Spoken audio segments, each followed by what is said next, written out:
السلام عليكم.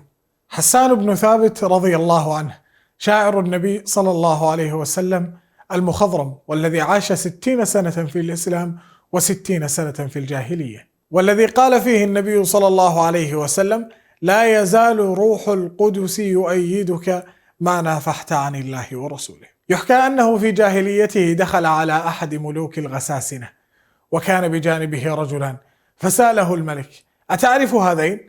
قال: أما هذا فأعرفه، هو النابغة الذبياني، ولا أعرف الآخر.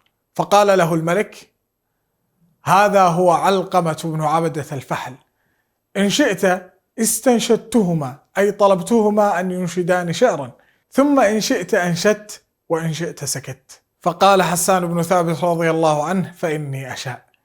فأنشد النابغة الذبياني قصيدة من أجمل قصائده: كليني لهم يا أميمة ناصب، وليل أقاسيه بطيء الكواكب.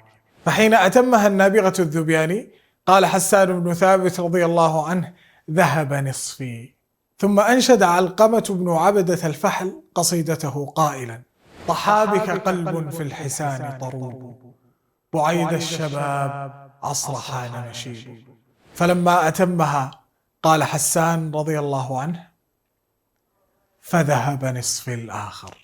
طبعا من الصعب جدا أن تنشد شعرا بعد علقمة بن عبد الفحل وبعد النابغة الذبياني، وهذا ما استثقله الصحابي الجليل حسان بن ثابت رضي الله عنه، ولكنه قال: فتشددت وقلت بل أنشد. فأنشد يقول: لله در عصابة نادمتهم يوما بجلق في الزمان الأول، يغشون حتى ما تهر كلابهم، لا يسألون عن السواد المقبل، بيض الوجوه كريمة أحسابهم، شم الأنوف من الطراز الأول.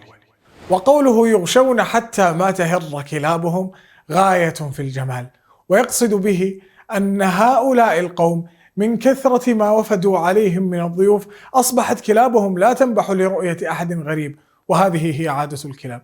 فلكثرة ما يفد عليهم من الضيفان أصبحت كلابهم لا تهر ولا تنبح، يغشون حتى ما تهر كلابهم، لا يسألون عن السواد المقبل.